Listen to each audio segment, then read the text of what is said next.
Merci beaucoup.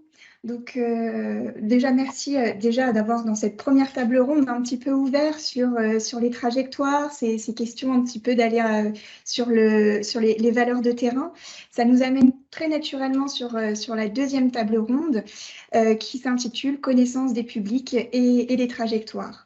Donc, l'absence des personnes handicapées et des personnes âgées dans les enquêtes et les grandes bases de données est régulièrement soulignée. Or, il est complexe parfois de parvenir à intégrer, accompagner, maintenir des publics vieillissants ou bien handicapés au sein de grandes cohortes. Cependant, l'absence de représentation de certains profils, parfois au croisement entre handicap et vieillissement, complexifie l'identification de leur trajectoire et rend l'adaptation de l'offre plus difficile, tout comme l'évaluation de l'application d'une politique publique qui leur serait destinée. Aussi, travailler sur les trajectoires de la personne interroge également sur la prise en compte des trajectoires de son entourage, qui est aussi un défi pour les établissements sociaux et médico-sociaux. On peut citer par exemple le reportage récent de Martin Blanchard qui est sorti en juillet 2022, qui suit le quotidien de personnes handicapées et de leurs parents vieillissants, vivant ensemble dans un établissement commun à la maison d'accueil de Boissy-Sandeau qui est en Vendée. Ce reportage souligne l'enjeu d'adaptation pour les établissements d'accueil qui sont confrontés au vieillissement des personnes et de leurs aidants. Ainsi, les établissements sociaux et médico-sociaux sont confrontés à de multiples défis, à la croisée des trajectoires, des âges, des besoins et des évolutions des structures d'appui aussi. Cette session illustre donc les enjeux d'une représentation plus exhaustive des populations et des trajectoires, à la fois de façon indirecte au travers des bases de données ou des grandes enquêtes, et de façon plus tangible au sein des établissements sociaux et médico-sociaux. Donc, 3 chercheurs ont accepté de partager leurs travaux et leurs expériences sur ces thématiques et d'exposer les manques au sein de la recherche et les grands défis qu'il y a selon eux. Donc d'abord, on va écouter Muriel Delporte. Elle est sociologue du handicap et conseillère technique au CREAI Hauts-de-France. Elle a publié sur le sujet des personnes handicapées vieillissantes et notamment autour de la représentation et l'identification de ces populations. Elle est aussi lauréate en 2021 de l'appel à projet de l'IRESP sur la création d'une communauté mixte de recherche autour de la problématique de la déficience intellectuelle et maladie d'Alzheimer. Son intervention portera sur la thématique du vieillissement et l'évolution des dispositifs d'accompagnement. Elle terminera son intervention sur un très grand défi qui est la crise climatique en lien avec le handicap. Ensuite, nous écouterons Patrick Aubert, statisticien et économiste à l'IPP, qui est spécialisé dans l'analyse des politiques sociales en France, dont les thèmes de recherche portent principalement sur les retraites, le handicap et l'autonomie, et qui était jusqu'à juin 2022 sous-directeur de l'observation de la solidarité au sein de l'adresse, où il assurait la responsabilité des équipes chargées de produire des statistiques, des études et des simulations sur tous les thèmes de la protection sociale et de l'aide sociale hors thématique santé. Sa présentation permettra d'avoir quelques éléments de cadrage sur les grandes sources structurantes en statistique et identifier aussi ce qui manque, notamment sur le temps long. Enfin, pour clôturer cette table ronde, ce sera l'intervention de Roméo Fontaine, qui est économiste et chargé de recherche à l'INED. Ses thématiques de recherche sont les politiques sociales de prise en charge de la perte d'autonomie, le soutien familial aux personnes âgées en perte d'autonomie ou encore les comportements de couverture face au risque de dépendance. Il s'interrogera sur les enjeux concernant le niveau de vie, les connaissances des personnes et sur ce qui concerne le recours aux aides. C'est-à-dire, quand on veut évaluer les politiques publiques, il faut des connaissances fines des caractéristiques individuelles. Alors finalement, quelles données sont nécessaires pour évaluer les politiques publiques? Comme pour la table ronde précédente, les 3 interventions vont se succéder sur un temps d'1 quart d'heure et ensuite, je relayerai les questions du chat aux intervenants. Je passe donc tout de suite la main à Muriel Delporte pour la première intervention. Voilà, donc moi je vais traiter 2 sujets, le vieillissement et un petit peu aussi la crise climatique. Il y aurait probablement des liens à faire entre les deux, mais ça n'est pas mon ambition. Je vais d'abord commencer par parler de la question de l'avancée en âge des personnes en situation de handicap. Alors déjà, bon, je vais commencer par quelques propos assez généraux avant d'être plus précise sur certains aspects. Déjà commencer par bien rappeler que voilà, la commande, c'était les trajectoires des personnes. Ces trajectoires des individus, elles sont forcément à réinscrire dans une offre d'accompagnement un cadre réglementaire qui va forcément impacter les trajectoires des personnes. Si je prends le cas d'une personne qui travaille en ESAT, qui vit en foyer d'hébergement et qui, au moment de sa retraite, va devoir changer de lieu de vie, ce changement de lieu de vie ne relève absolument pas de difficultés motrices, intellectuelles, psychiques ou autres, ça relève bien d'un cadre réglementaire. Et ça va impacter l'évolution de son parcours de vie et de vieillissement. Un autre constat, l'avancée en âge des personnes en situation de handicap, c'est un constat qui est quand même maintenant solidement établi depuis plus de 20 ans. Ça fait plus de 20 ans qu'on traite de cette question, qu'on a constaté une augmentation de l'espérance de vie des personnes en situation de handicap. Ce qui est étonnant parfois quand on entend des débats, des tables rondes sur cette question-là, c'est qu'on a l'impression qu'on refait les mêmes constats qu'il y a 20 ans, comme s'il ne s'était rien passé. Or, sur le terrain, on voit qu'il s'est passé énormément de choses. Donc, ce serait intéressant de voir de quelle façon l'offre d'accompagnement a évolué, avec des dispositifs spécifiques ou pas. Et puis, cette évolution, elle est à réinscrire dans un contexte d'évolution globale de l'offre. Et j'y reviendrai tout à l'heure, notamment avec le déploiement de ce qu'on appelle l'habitat inclusif. Donc, par rapport à cette évolution de l'offre et cette avancée en âge qui se poursuit, qu'est-ce qu'on peut repérer comme évolution des besoins? Est-ce que cette adaptation a répondu aux besoins des personnes? Comment? Qu'est-ce qu'elles ont à en dire? Est-ce qu'il y a des besoins qui restent sans réponse? Et puis, est-ce que l'offre, comme elle impacte les évolutions des parcours de vie, est-ce que cette évolution de l'offre a créé de nouveaux besoins? Et un autre point sur lequel je reviendrai, c'est la question du handicap au grand âge. Alors, par rapport à la transformation de l'offre, un risque qui semble se profiler actuellement, ce serait d'aller vers une orientation systématique en EHPAD des personnes en situation de handicap qui arrivent à l'âge de 60 ans. Alors, d'où vient cette idée?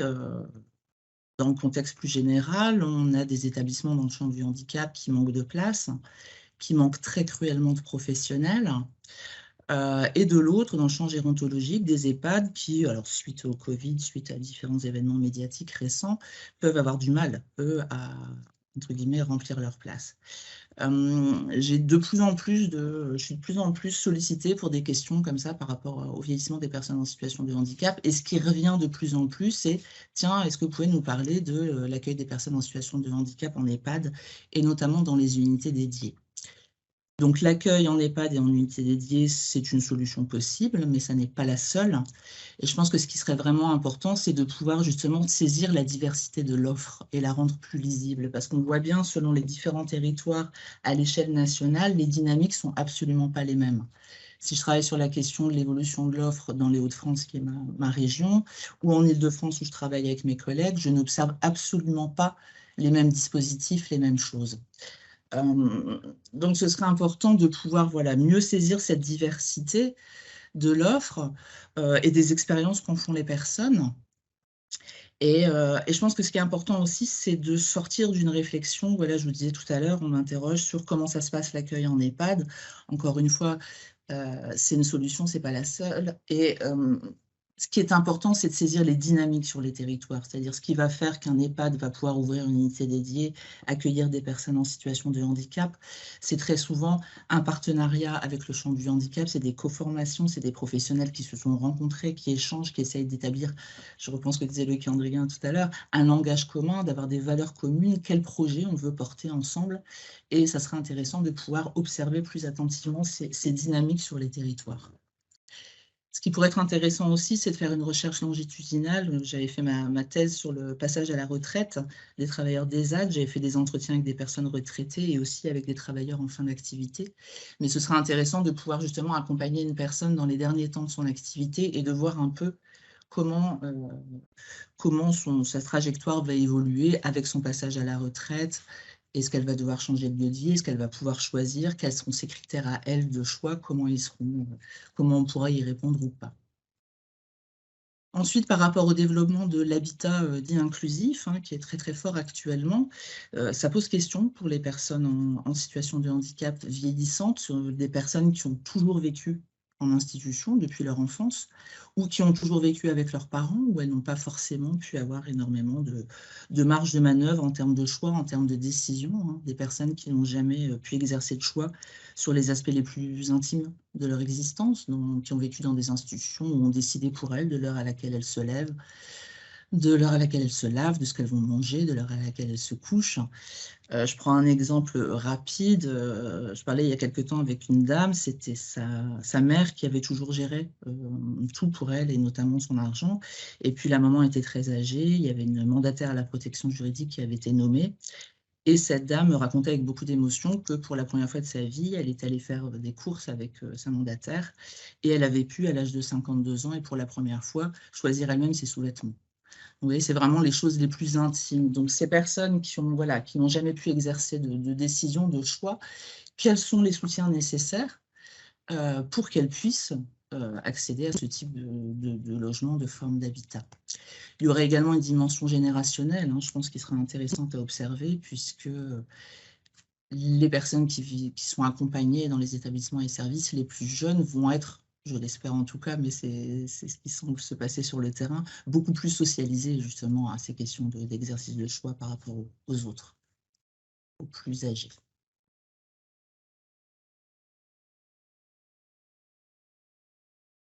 Alors, une autre question, handicap et grand âge, comme je le disais tout à l'heure, hein, l'augmentation de l'espérance de vie, elle se poursuit, hein. Les gens vivent de plus en plus longtemps, et des personnes à qui on avait annoncé à leur naissance, on avait annoncé à leurs parents une espérance de vie très faible, arrivent aujourd'hui à des âges de 60, 70 ans, voire plus. Et ça, pour le coup, c'est des expériences inédites. Donc, ce serait intéressant de voir aussi auprès de ces personnes comment ça se passe pour elles. Avec cette évolution, cette avancée en âge, peuvent aussi survenir des maladies neuroévolutives de type maladie d'Alzheimer. Des personnes atteignent aujourd'hui un âge où elles peuvent développer ce type de pathologie. Alors moi, c'est une question sur laquelle je travaille avec Vincent Kardec et Aline Chamaillan notamment, et grâce au financement IREF-CNSA, on a pu mener une recherche sur l'accompagnement professionnel et familial des personnes avec trisomie, malades d'Alzheimer. Et on est en train de mettre en œuvre actuellement une communauté mixte de recherche d'IMA sur déficience intellectuelle et maladie d'Alzheimer. Cela dit, cette question-là, elle concerne tout le monde, et quels que soient les types de difficultés des personnes, que ça relève d'un handicap psychique, sensoriel ou moteur. Je sais qu'il y a quelque temps, dans les Hauts-de-France, le docteur Drillon et le réseau Sourds et Santé avaient travaillé, par exemple, à l'élaboration d'un test d'évaluation des fonctions cognitives, le Mini-Mental Score, en langue des signes. Et ils avaient fait un outil par et pour des personnes sourdes communiquant en langue des signes. Donc ça se pose pour toutes les personnes. Une autre question avec cette avancée en âge, ce serait l'évolution des relations familiales. Encore une fois, hein, les personnes vivent de plus en plus longtemps, et ce qu'on observe, c'est que l'aide maintenant peut se transmettre jusqu'à 3 générations. On a de plus en plus de situations sur le terrain où ça va être des neveux ou des nièces qui vont s'occuper de leur oncle ou de leur tante en ayant pris le relais de leurs parents, qui avaient eux-mêmes pris le relais de leurs parents. Et puis la question des dispositifs de soutien pour les familles, des soutiens, alors on a une multiplication, hein, il ne s'agit pas de recréer des nouvelles choses, mais on a une multiplication des dispositifs de soutien, tout ce qui est répit pour les aidants, mais qui ne sont pas forcément adaptés pour les aidants et pour les proches de personnes handicapées vieillissantes. Je pense à une dame, c'est un des axes qu'on va creuser, excusez-moi. Un des axes qu'on va creuser dans le cadre de la communauté mixte de recherche, je pense à une maman dont le fils avait développé une maladie d'Alzheimer. Son fils était également, il avait une trisomie 21. Et elle avait essayé d'aller voir dans les maisons des aidants et tout ce qui suit. Et elle me disait, mais les gens qui sont là, ils sont là parce qu'ils soutiennent leur conjoint ou leurs parents. Moi, c'est mon fils, c'est pas pareil, mon expérience n'est pas la même et je trouve pas ma place. Donc voilà, pouvoir voir un peu de quelle façon ces dispositifs peuvent répondre ou pas aux besoins de soutien de ces familles et comment les adapter. Alors, je termine par une autre question, hein, par rapport à la crise climatique, parce que c'est une question sur laquelle on a commencé à travailler l'année dernière. On a fait une étude qui devrait être diffusée fin septembre, voire octobre, sur les actions mises en œuvre dans les maisons d'accueil spécialisées et les établissements d'accueil médicalisés en faveur de la protection de l'environnement et le développement durable. Donc, on a fait une enquête, alors on a travaillé avec une étudiante en master environnemental qui avait des compétences sur ces questions-là que nous, on n'a pas, qui est allée enquêter dans ces établissements dans les départements du Nord et du Pas-de-Calais, la question, c'était ben voilà, comment est-ce que les établissements médico-sociaux se saisissent de cet enjeu par rapport à la crise climatique.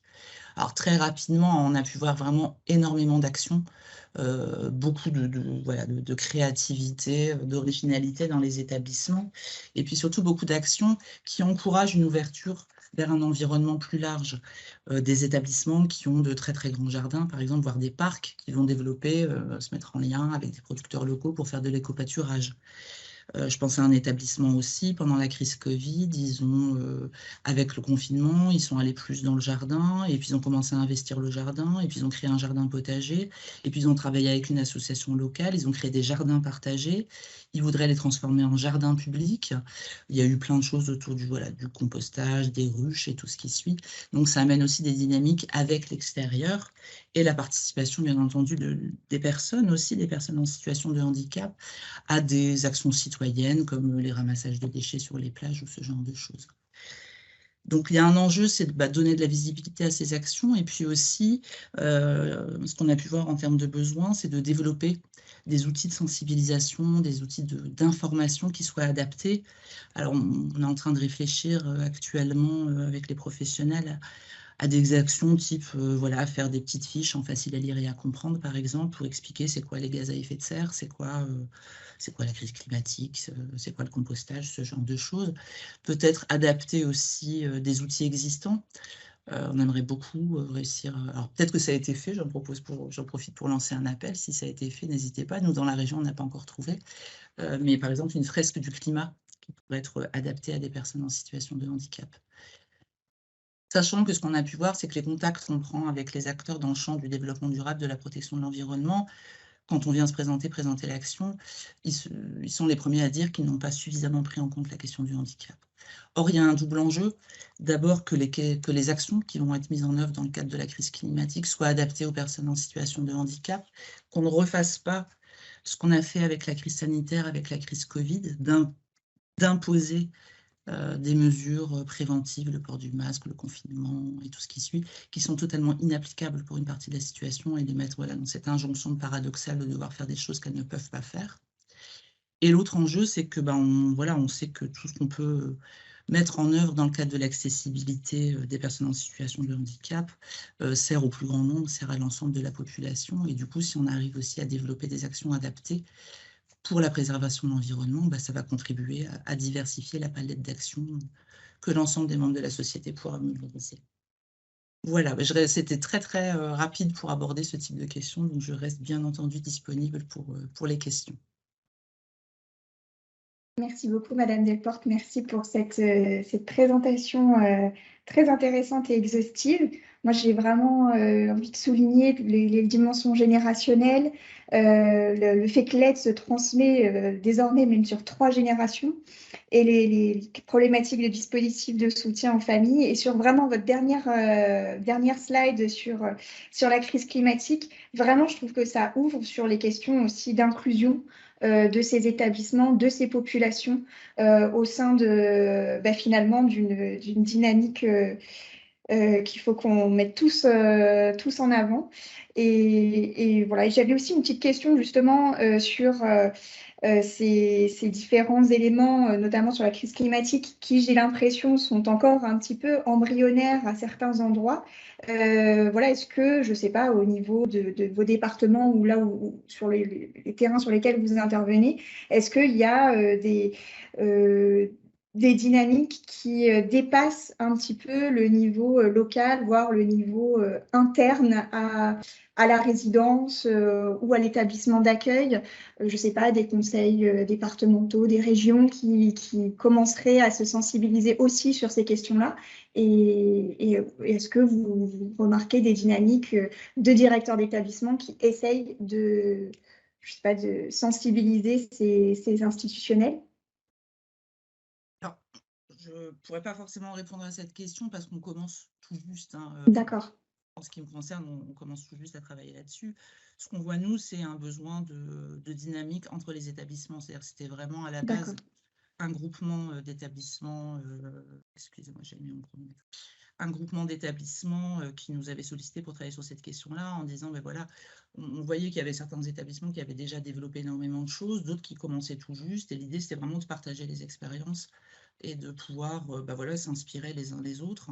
Et puis progressivement, en allant voir sur le terrain, on s'est rendu compte que oui, il y a peut-être des enjeux en termes d'accessibilité, que oui, il y a un gros enjeu en termes d'ouverture sur l'extérieur, de faire venir des gens dans l'établissement. J'aurais pu vous parler aussi des établissements qui relaient des paniers, par exemple, les paniers de produits bio locaux, des producteurs locaux.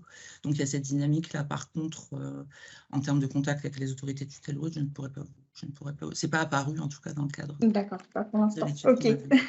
Très bien. Merci beaucoup. Je vais maintenant demander à Patrick Aubert il y a déjà la caméra qui est enclenchée, c'est bon, de déclencher son micro pour sa présentation, donc statisticien économiste à l'IPP. Voilà, je coupe ma caméra et mon micro pour vous laisser mettre du temps. Merci. Merci beaucoup et merci de m'avoir proposé d'intervenir dans le cadre de cette journée. Donc effectivement, je travaille à l'Institut des politiques publiques, mais il y a encore quelques semaines, j'étais à l'adresse et en fait aujourd'hui, c'est plutôt cette cascade de statisticiens que j'aime répondre pour essayer de répondre à la question qui m'est posée, parce qu'en fait, toutes les recherches en sciences humaines, en économie ou en sociologie quantitative s'appuient beaucoup sur les données, notamment des données produites par la statistique publique. Et finalement, quand on s'interroge sur les zones d'ombre de la recherche, on s'interroge aussi un peu sur les zones d'ombre des données produites, des outils statistiques qui sont disponibles, parce que on ne pourra pas faire de recherche sans ces questions. Donc, je voulais un peu, alors avant d'aller un peu sur plus des questions, je voulais rebalayer un peu les grands outils statistiques, les types de données qui existent, parce que ça permet de voir à la fois ce qui existe, ce qui s'améliore et permettra de nouvelles recherches, et ce qui manque peut-être encore. Donc, on a coutume en fait de présenter deux grands types de données statistiques. Alors, il y a d'une part tout ce qui vient en fait de ce qu'on appelle les données administratives. L'idée, elle est simple, c'est dès lors qu'il y a énormément de données de gestion, parce qu'on gère des prestations, on gère des accompagnements en données en structure médico-sociale, et derrière, il y a des systèmes d'information qui se créent. Donc, le chercheur, le statisticien peuvent accéder à ces données et les réutiliser pour mener des recherches. Donc, c'est une source qui est extrêmement riche et qui est extrêmement utilisée. En fait, c'est intéressant d'appuyer dessus parce qu'on a un peu tendance à penser que le simple fait que les systèmes d'information existent fait que en fait, les données, ça y est, toutes les recherches peuvent être faites. Alors qu'en fait, il y a tout un temps de transformation, il y a des questions d'accès à ces données qui ne sont pas neutres, qui sont coûteuses et qui souvent sont un frein un peu aux recherches. Et c'est intéressant d'insister sur ce point parce qu'il faut avoir en tête que les besoins ou pour essayer de répondre aux zones d'ombre de la recherche, ce n'est pas simplement des besoins d'existence de données administratives ou d'existence de systèmes de gestion, mais aussi de toute cette transformation, de mise à disposition de ces données d'une manière qui va pouvoir être utilisée dans le champ de la recherche. Un exemple qui est vraiment canonique, en fait, c'est la possibilité de croiser des données. Par exemple, on a depuis longtemps tout un tas de panels, beaucoup de choses d'informations séparément sur les diverses prestations. Par exemple, à l'adresse, on avait des données sur l'APA, des données sur la PCH, des données sur l'allocation adulte handicapé, sur les pensions d'invalidité. Mais pendant très longtemps, tous ces systèmes, toutes ces bases statistiques existaient de manière séparée. Et en fait, on était un peu limité dans les recherches qu'on peut faire parce qu'on n'avait pas une vision globale, parce qu'on ne pouvait pas suivre comment les personnes passaient d'une prestation à une autre. Donc un grand enjeu d'amélioration des données et derrière de la recherche, c'est vraiment cette possibilité de croiser un peu plus, d'avoir une vision globale regroupant toutes ces données administratives. Alors, c'est ce qui se fait, notamment, c'est une des orientations qui est engagée à l'adresse récemment, avec l'idée maintenant de construire des bases statistiques à partir de données administratives sur l'ensemble des prestations, qu'elles soient gérées par les départements, les caisses de sécurité sociale ou autres, et pas seulement prestation par prestation. Mais c'est un domaine dans lequel il y a encore du progrès, et du coup, ça crée certaines zones d'ombre qu'il faudrait réussir à dépasser.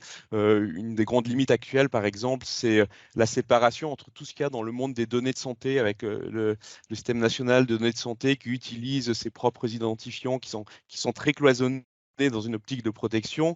De l'autre, toutes des données plus contextuelles que dont dispose par exemple l'INSEE sur les revenus des personnes, sur leur trajectoire en emploi ou autre. Et on a, pour prendre cet exemple, encore une difficulté un peu à croiser un peu ce monde des données de santé ou de ces données plus socio-économiques de l'INSEE.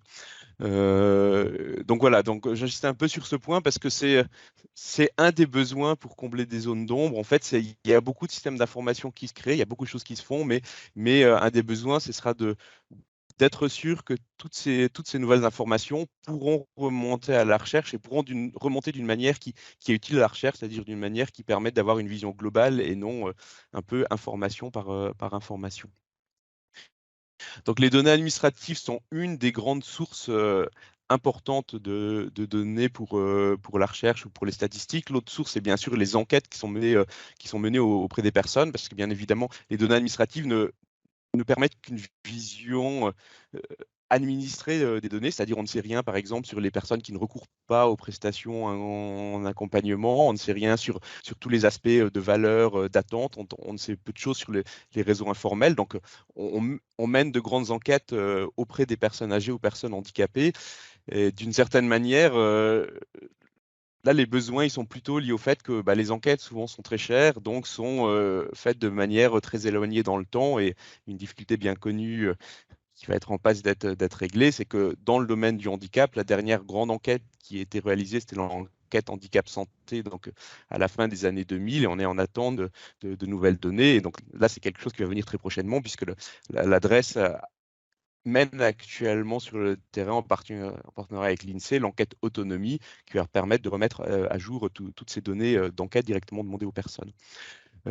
En fait, les données d'enquête ont aussi leurs limites parce que c'est vrai que les données, les déclarations des personnes peuvent être insuffisantes pour avoir cette vision globale nécessaire pour mener des recherches. Et en fait, finalement, les outils qui seront les plus utiles, en fait, c'est le croisement de ces deux ensembles, données administratives et enquêtes. Et en ce sens-là, je pense qu'on peut saluer, en tout cas, on peut espérer des améliorations pour combler ces fameuses zones d'ombre de la recherche, avec le fait que dorénavant, les données d'enquête, en tout cas les données comme l'enquête autonomie de l'adresse, seront systématiquement croisées à Paris avec des données administratives pour pouvoir avoir cette vision globale. Et pour terminer rapidement en fait sur ces outils, ces sources de données, en fait, on pense beaucoup aux données administratives et aux enquêtes. On oublie aussi qu'en fait, finalement, pour bien répondre à toutes les questions qui sont posées, il est important aussi d'avoir un peu des outils d'agrégation, des outils de simulation qui permettent en fait d'aller jusqu'au bout des besoins. J'ai noté dans l'intervention d'Olivier Paul au début, en fait, cette question de dire, certes, les besoins, enfin, ils sont au niveau d'établissement, on a besoin d'adjuster les choses, mais derrière, on ne peut pas avoir une réponse purement individuelle pour chaque établissement ou chaque personne. Donc derrière, il y aura le besoin opérationnel d'une institution comme la CNSA, ce sera de savoir aussi comment on dote globalement un territoire ou un ensemble. Et pour faire ça, en fait, on a besoin d'une étape qui est aussi scientifique, d'agrégation de toute la connaissance qu'on peut avoir à un niveau fin, à un niveau micro, voilà, en connaissances ou en données plus agrégées ou plus macro ou méso-économiques. Et en fait, le travail qui est fait ici, c'est le travail qui se fait dans des grands outils de simulation. Et je me permets d'insister dessus parce que finalement, c'est une question aussi par rapport à la recherche et aux besoins de la recherche, parce que la question, c'est jusqu'où vont les résultats des recherches qui sont faites. On a le produit traditionnel de la recherche qui est le rapport ou un article dans une revue scientifique. Mais finalement, si on s'arrête là, on ne répond pas totalement aux besoins parce que derrière la traduction dans des termes plus opérationnels, enfin, l'utilisation de toute la connaissance accumulée pour derrière vraiment éclairer et apporter l'information qui seront utiles derrière pour une implémentation effective n'existe pas. Donc, pour prendre un exemple concret, il y a toute une question par rapport au recours, au non-recours aux prestations. Donc, il peut y avoir tout un tas d'études qui se font pour essayer de bien comprendre les déterminants, les facteurs qui vont expliquer le non-recours à certaines prestations. Mais derrière, pour que cette connaissance et recherche soit utile et puisse être traduit de façon opérationnelle, on a besoin du coup de simuler, si au regard de cette connaissance accumulée sur les déterminants, si on change les choses, si par exemple on change les critères d'éligibilité ou de mise en œuvre de recours aux objets alimentaires pour l'aide sociale à l'hébergement, comment ça se traduira pour les territoires en nombre de personnes, en financement et autres. Donc là, c'est un besoin qui n'est pas tant en fait de champ de recherche, mais de produit de la recherche, c'est-à-dire de pousser, pousser les travaux, les analyses qui sont faites jusqu'aux outils qui pourront servir dans les simulations ou dans la réponse précise à ces besoins opérationnels. Donc voilà un peu sur voilà, les grands outils qui peuvent simuler. Alors en termes de quelle zone d'ombre et du coup quel champ mériterait d'être davantage poussé. Alors je voudrais revenir un peu sur cette question des besoins, hein, dont on a déjà beaucoup parlé, mais pour justement revenir, l'inscrire dans cette problématique un peu d'agrégation. En fait, il y a une certaine dissymétrie dans cette connaissance des besoins. Il y a énormément de choses qui sont faites à un niveau local, qui sont faites notamment dans le cadre de développement d'outils comme Séraphin PH, mais du coup avec les limites qu'on voit, hein, du coup c'est une connaissance du coup qui reste aussi locale, qui peut être influencée par le fait que comme ces outils se sont développés et deviennent également des objectifs, on distord un peu leur qualité informationnelle. Et du coup, il y a cette question de comment on prend de la distance, parce que c'est justement l'objet un peu de la science, en fait, de s'abstraire un peu de ça, de savoir comment formuler à la fois formuler et exprimer ce que sont les besoins, mais de manière plus scientifique et d'une manière qui permette de répondre à des besoins à un niveau macroéconomique. Et c'est l'objet de la science. Et donc, en fait, cette traduction, je la vois à deux niveaux, hein. Il y a d'une part toutes ces informations, toutes ces données qui sont créées avec les outils, comment elles peuvent remonter, comment elles peuvent être appropriées de façon plus globale par des disciplines comme la statistique et l'économie. Et puis une autre question qui est finalement les besoins, comment on s'abstrait du fait qu'en fait les besoins tels qu'ils sont aujourd'hui évalués le sont d'une manière qui répond en fait à l'offre actuelle. Alors que si on veut inscrire les besoins dans un cadre plus général avec une idée de transformation globale de l'offre, on est obligé de s'éloigner un peu de ce qui est fait pour savoir quels sont les besoins indépendamment de ce qu'est l'offre. Pour prendre un cas typique, on a beaucoup de choses, il y a beaucoup de travaux, sans doute des données sur ce que sont les besoins des personnes âgées en EHPAD dans l'établissement, comment on y répond, mais finalement, si on veut un jour réussir un virage domiciliaire très large, il faudrait être en mesure de savoir exprimer, de savoir formaliser, de savoir quantifier ce que sont les besoins, ce que seraient les besoins à domicile des personnes qui sont aujourd'hui en établissement. Donc finalement, exprimer des besoins qui sont très loin de l'offre actuelle et de ce qui est actuellement fait.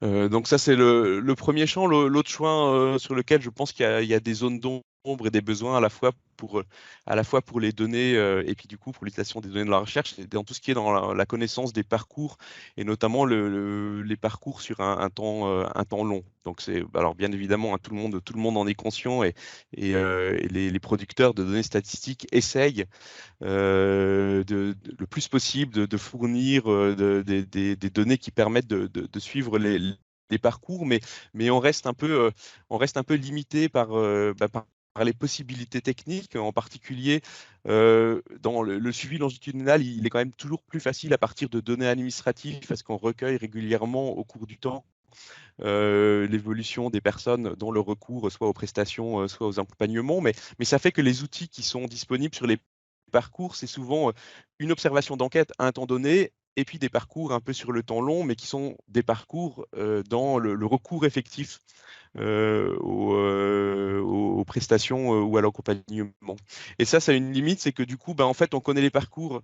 Le temps long, on le connaît que via cette vision un peu administrée. Donc, on ne connaît pas du tout, par exemple, ce qui s'est passé avant alors que dans une optique un peu de déterminant de ces parcours ou de prévention, on aurait besoin de savoir aussi, avant que les personnes entrent dans les cadres du handicap ou de la perte d'autonomie, quels ont été leurs parcours d'emploi, leurs parcours familiaux ou autres.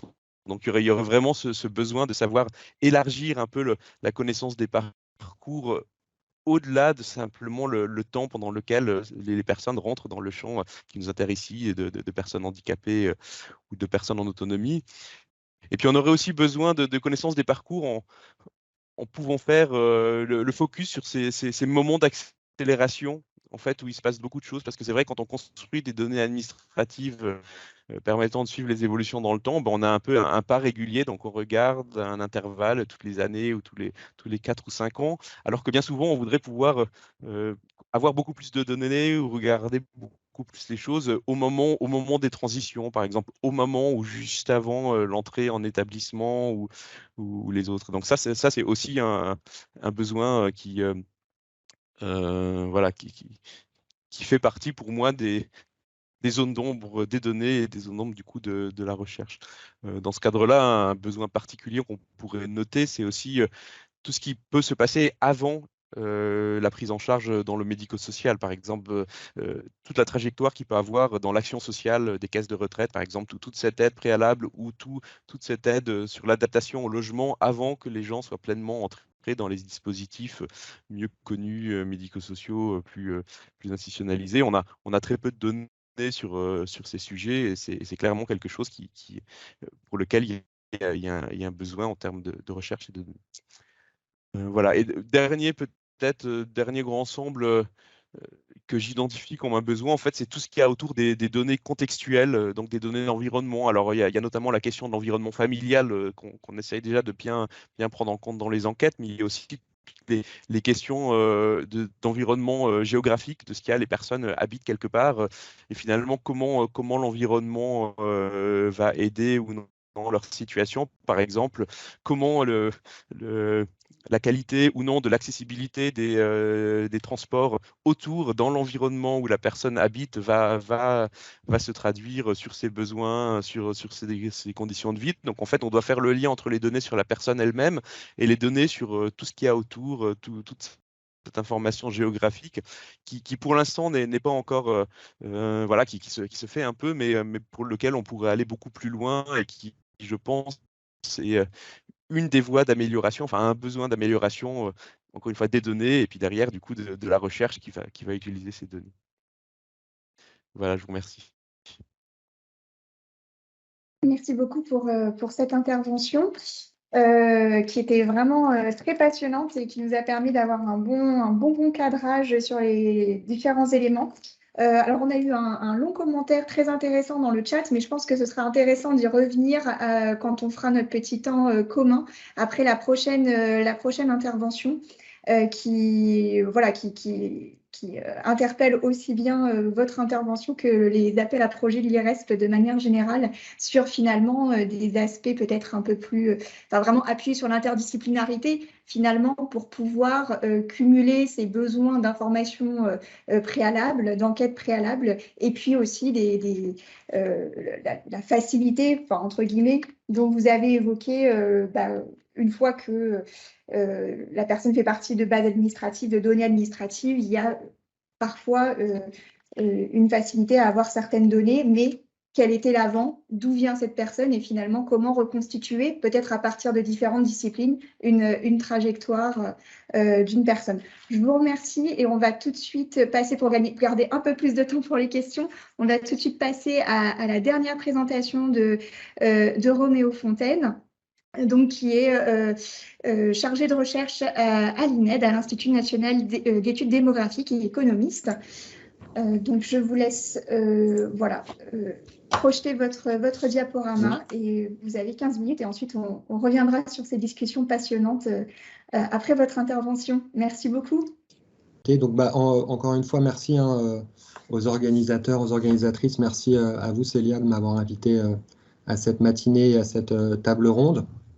Alors, je remercie aussi Patrick parce qu'il a abordé tout un tas de sujets que je vais reprendre un peu en vol dans le cadre de cette présentation-là. Donc, moi, je vais je vais tenter de mettre en évidence un certain nombre d'angles morts sur les questions qui nous intéressent ici, à travers le lien extrêmement fort que Patrick, et qu'on avait même lors de la table ronde précédente déjà évoqué, mais ce lien extrêmement fort qui unit nos connaissances des populations, donc celles qui nous intéressent ce matin, et puis notre capacité en fait à évaluer, à porter un certain nombre de diagnostics sur nos politiques publiques, et notre capacité donc au final à les faire évoluer.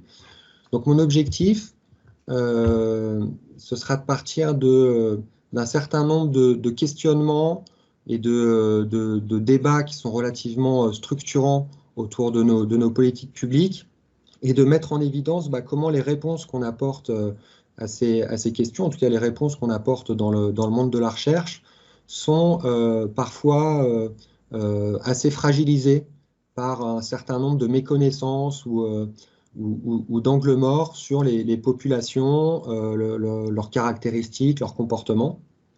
Parce que, bien entendu, plus on va disposer de données et de connaissances solides sur les conditions et les parcours de vie de ces populations-là, plus on sera outillé pour réfléchir et dessiner des évolutions de notre système de protection sociale, et puis plus on sera outillé pour, comme le disait en quelque sorte Olivier Paul tout à l'heure, concilier à la fois des exigences en termes d'équité, d'efficacité et de soutenabilité.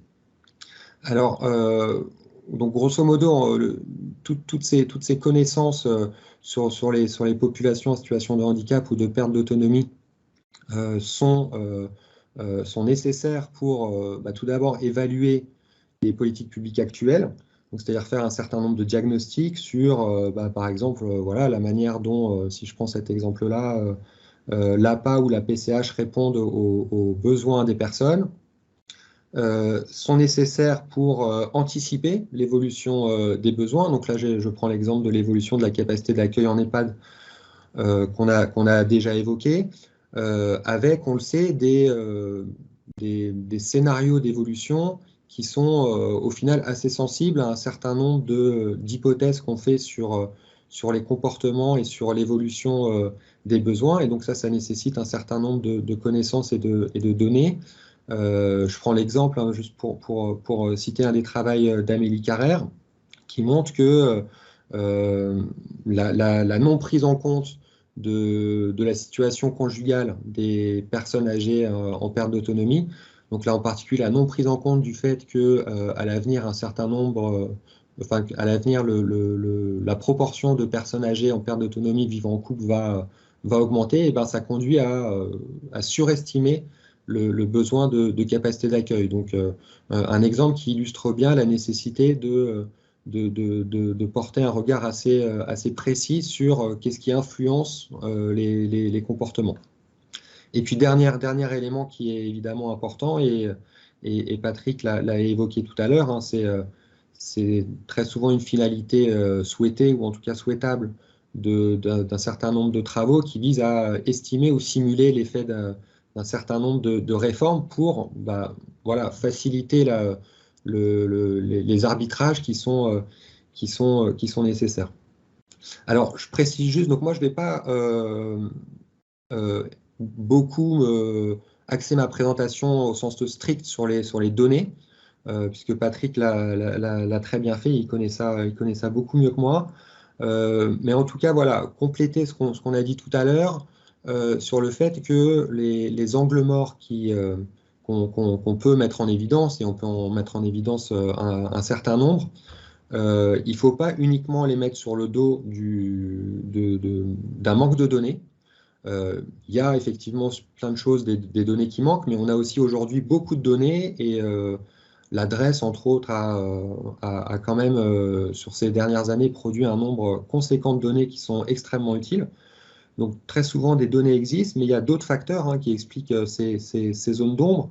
Et en particulier, ce que disait déjà Patrick, c'est qu'il y a très souvent aussi un manque de moyens humains pour exploiter ces données, parce que ça nécessite un gros travail voilà, de nettoyage et de mise à disposition. Et puis il y a aussi très souvent une certaine impatience voilà, des régulateurs ou des décideurs publics entre le moment où se pose une question spécifique en termes de politique publique, le moment où on produit les données, où on les exploite, ben effectivement, ça peut prendre un certain temps.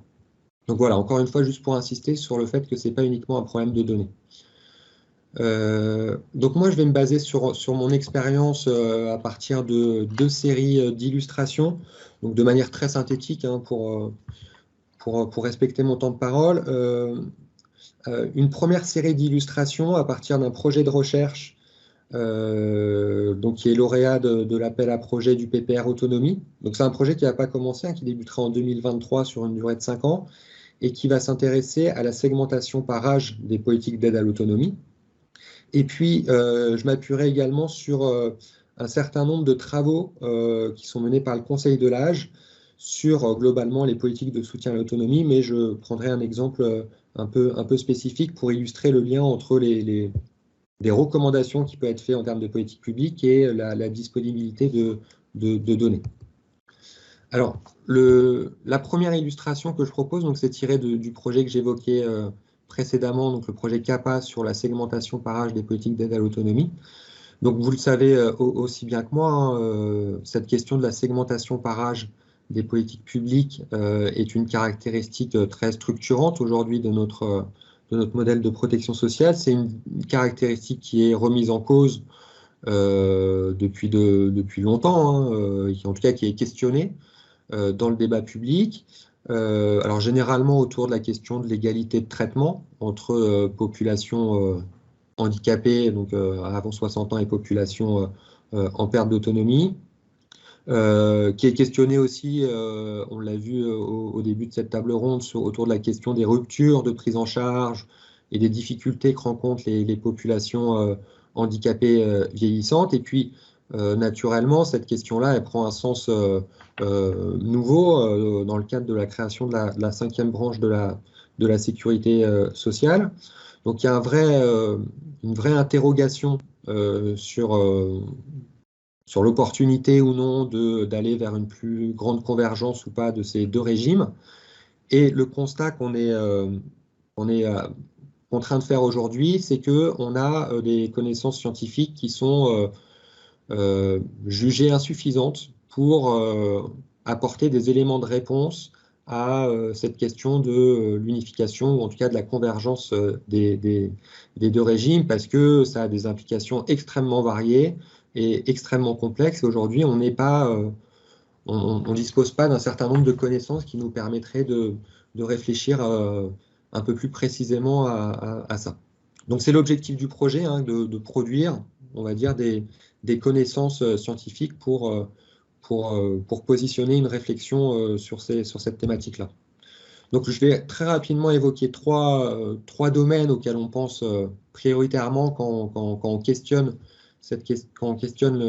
l'intérêt ou l'opportunité d'une convergence ou unification des régimes handicap et perte d'autonomie ou grand âge, et sur lesquels aujourd'hui on n'est pas forcément très confortable pour apporter des éléments de réponse. Donc c'est tout ce qui touche au financement public des aides à l'autonomie, ce qui touche au financement des frais de séjour en établissement, et puis ce qui est peut-être un peu moins évoqué, mais ce qui est tout aussi important, tout ce qui touche aux politiques de soutien aux aidants.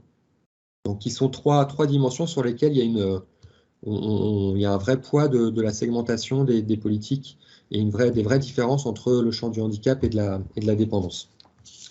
Alors, le premier aspect, c'est tout ce qui touche au financement des aides à domicile, avec en particulier, on pense en premier lieu à la PCH et à l'APA, donc qui sont deux prestations d'aide sociale qui ont, on va dire, un même objectif, une même vocation, donc de subventionner le recours à des aidants professionnels, mais avec des modalités qui sont extrêmement différentes dans les 2 cas. Et donc, ce qu'on anticipe et ce qu'on est en mesure de dire, en tout cas à ce stade, c'est qu'une convergence des deux aides sociales aurait des répercussions a priori très significatif pour un certain nombre d'allocataires. Et aujourd'hui, on n'est pas forcément à même de les mesurer de manière relativement précise pour différentes raisons. D'une part, parce que les besoins sont évalués de manière très différente dans les deux cas. Et puis les périmètres des aides sont aussi également sont différents, donc c'est assez difficile de juxtaposer les deux prestations et de voir qui gagnerait et qui perdrait à une unification des deux. On a encore, même si on a pas mal de connaissances via les productions de l'adresse, un certain nombre de méconnaissances encore sur les restes à charge réels des populations handicapées et en perte d'autonomie. Et puis, un certain nombre encore de connaissances à améliorer sur la manière dont le niveau de vie conditionne les comportements, donc à la fois les volumes consommés d'aide, est-ce qu'on a des phénomènes de renoncement à des consommations d'aide plus prononcées dans un cas que dans l'autre, et autre élément, tout ce qui touche au choix des professionnels, avec des professionnels via des services d'aide prestataires versus de l'emploi direct et des comportements qui sont encore insuffisamment connus dans le choix de se porter sur l'un ou sur l'autre. Et puis après, mais je ne rentre pas dans le détail, tout ce qui touche à des questions de doctrine qui ne sont peut-être pas suffisamment claires encore aujourd'hui sur la manière dont sont prises en compte les ressources en aide informelle au moment de l'élaboration des plans d'aide et puis de leur mise en œuvre. Les questions sur l'ASH, mais ça je vais aller assez vite, Patrick l'a déjà évoqué. Donc l'ASH existe pour les deux populations, mais avec des modalités de mise en œuvre très différentes, et une différence majeure qui est la mise en œuvre dans un cas, qui est donc dans le cas des personnes âgées, du principe de subsidiarité, qui n'est pas mise en œuvre dans le cas du handicap. Et donc ça pose un certain nombre de questions si on voulait unifier les deux régimes. Et aujourd'hui, on n'est pas très...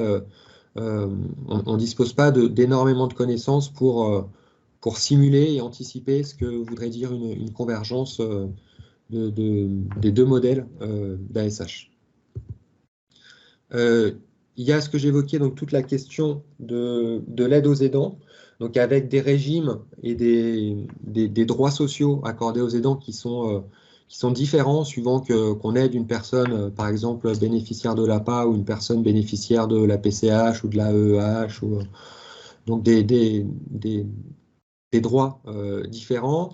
Et évidemment, s'interroger sur qu'est-ce qu'impliquerait une convergence, une unification des droits, nécessite un certain nombre d'éléments qui sont encore aujourd'hui insuffisamment explorés. Donc, ce qu'on peut dire à minima, c'est qu'il y a assez peu de travaux quantitatifs sur les conditions et trajectoires de vie des aidants d'enfants ou d'adultes en situation de handicap, en tout cas relativement à la littérature qui est quand même relativement abondante, en tout cas en sciences éco, sur les aidants de personnes âgées et dépendantes. Donc il y a une sorte de déséquilibre un petit peu à ce niveau-là.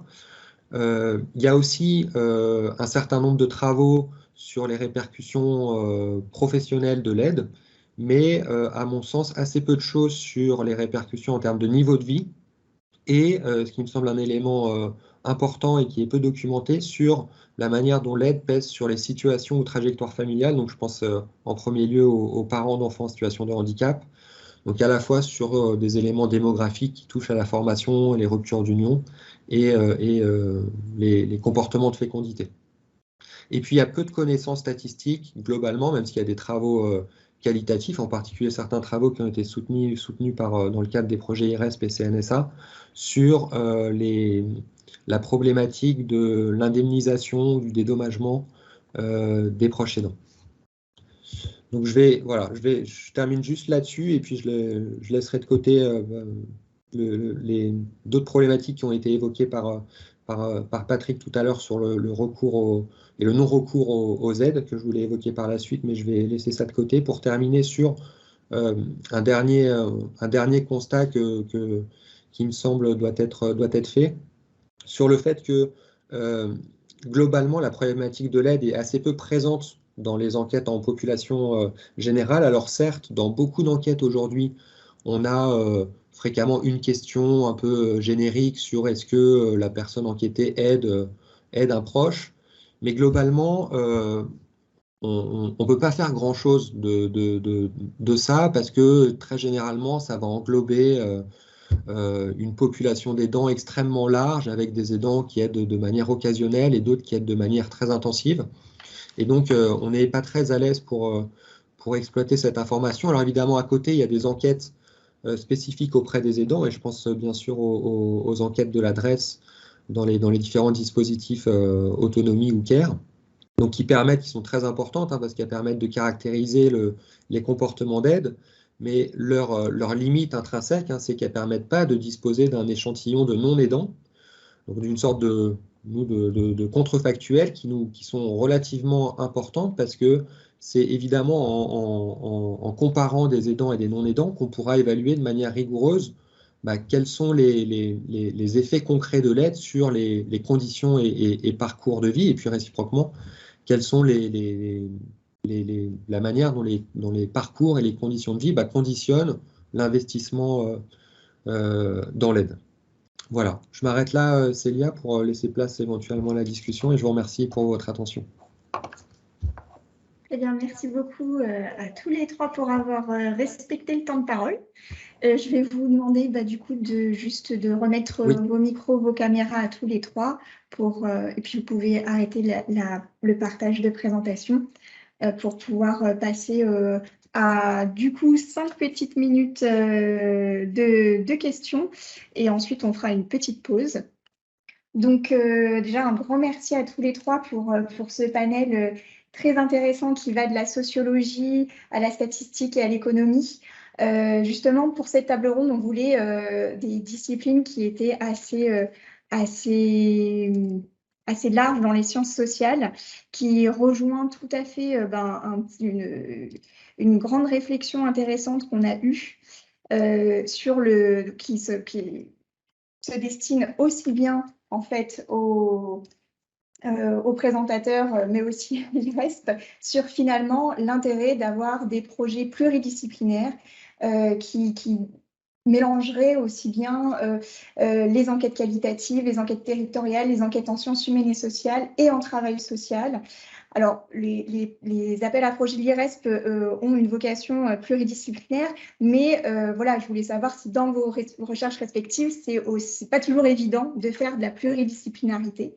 Et puis, est-ce que vous avez été confronté à ça dans vos travaux et comment est-ce que vous avez réussi à dépasser certaines barrières qui sont voilà, parfois liées à nos disciplines, qui font qu'on n'aborde peut-être pas forcément les populations, les problématiques, les définitions de la même façon. Vous avez fini, Renaud Fontaine, votre intervention sur l'aide et je trouvais que c'était très intéressant parce que c'est quelque chose qui peut être défini et extrêmement large, aussi bien pour les populations que nous pensons être concernées comme étant aidants que pour le chercheur qui va le définir. Donc voilà, est-ce que la pluridisciplinarité est un frein dans vos travaux ou pas, ou une richesse, même si ce n'est pas toujours évident à mettre en œuvre? Comment est-ce que vous réussissez dans les travaux statistiques ou sociologiques à dépasser ces difficultés? Je ne sais pas qui souhaite répondre en premier, je vous laisse prendre la main respectivement sur 3 minutes maximum. Je peux, si vous êtes d'accord, peut-être apporter des premiers éléments. Mais c'est une vraie question, en fait. Effectivement, très souvent, les travaux sont cloisonnés par champ disciplinaire, mais ça, c'est un peu voilà, une nécessité très souvent liée à des différences de méthode, etc. Alors, là et je reprends là le projet que je présentais, le projet CAPA, qui permet d'illustrer un petit peu ça. Donc c'est un projet justement dont l'un des objectifs principaux, c'est de créer des ponts entre les différentes disciplines. Et c'est justement pour ça qu'on a choisi collectivement de travailler sur cette question de la segmentation par âge des politiques d'aide à l'autonomie, parce que en fait, ça est apparu très vite au moment de nos discussions entre chercheurs de différentes disciplines comme une question qui était extrêmement utile. C'était un vrai point d'ancrage pour nous, parce que c'est une question qui est transversale en fait à tous les champs disciplinaires, et donc c'était vraiment un moyen pour nous d'ouvrir nos travaux respectifs aux autres et d'échanger en rattachant toujours nos travaux sur cette question-là. Et il y a une autre, alors, parce que vous parlez de ces frontières entre disciplines, il y a une autre frontière qui est extrêmement forte, qui est justement la frontière entre les chercheurs dans le champ du handicap et les chercheurs dans le champ de la perte d'autonomie, qui est peut-être encore plus importante que celle entre disciplines.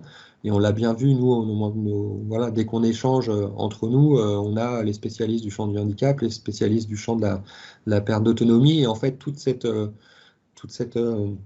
ce cloisonnement des politiques a en fait un peu irrigué nos champs de recherche, et on la retrouve dans nos disciplines, et réfléchir justement à cette segmentation est un moyen pour nous aussi de faire travailler les chercheurs des deux champs, mais c'est pas facile, et donc il y a tout un travail de mise en commun du vocabulaire, de présentation des concepts utilisés par chacun, et donc de dialogue, et ça prend du temps.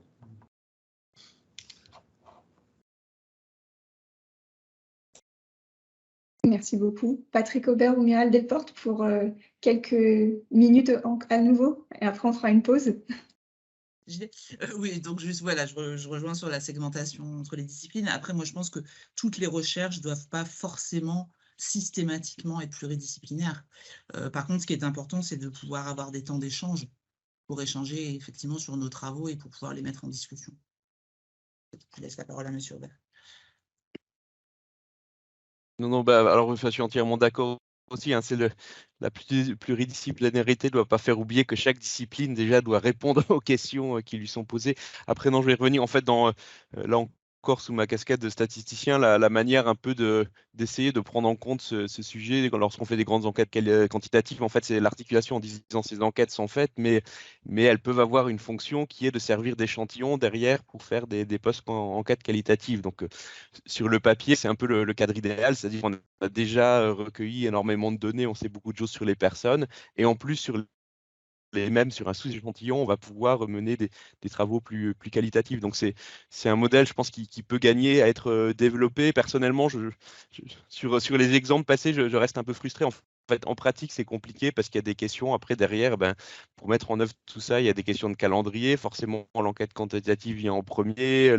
La disponibilité des équipes au moment où on aurait besoin sur les thèmes qui peuvent être faits n'est pas toujours la bonne. Et c'est vrai que quand on regarde un peu les résultats de tels travaux, on a parfois ce résultat un peu bizarre où on a fait une enquête qualitative après une grande enquête quantitative, et puis ces travaux qualitatifs incluent une petite partie quantitative, mais qui n'est pas basée sur l'enquête dont ils sont issus, mais sur d'autres données. Donc on voit qu'il y a sur le papier, je pense que je crois beaucoup à ce modèle, et je pense que ça peut être très utile de toujours compléter ces enquêtes quantitatives par des travaux plus qualitatifs parce que c'est un bon terrain de mise en œuvre de cette complémentarité.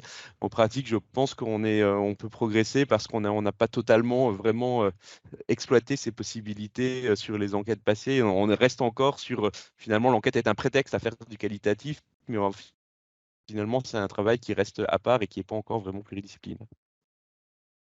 Très bien. Merci beaucoup à tous les trois pour ces compléments. Oui, allez-y, pardon. Je voulais juste ajouter un petit mot rapidement. On parle beaucoup depuis toute la matinée en fait, des segmentations entre les disciplines, mais aussi entre les secteurs d'intervention, les champs d'activité. Je soulevais tout à l'heure la question du besoin de partage entre le champ du handicap, le champ de la gérontologie, pour pouvoir réfléchir au projet d'accompagnement, à ce qu'on veut mettre en œuvre pour accompagner les personnes en situation de handicap dans leur avancée en âge. J'abordais aussi la question de développer des liens entre les acteurs du champ du handicap et ceux du développement durable de la protection de l'environnement. Juste pour dire que tout ce travail-là de communication, de parler ensemble, ça prend du temps et il n'est pas soutenu financièrement.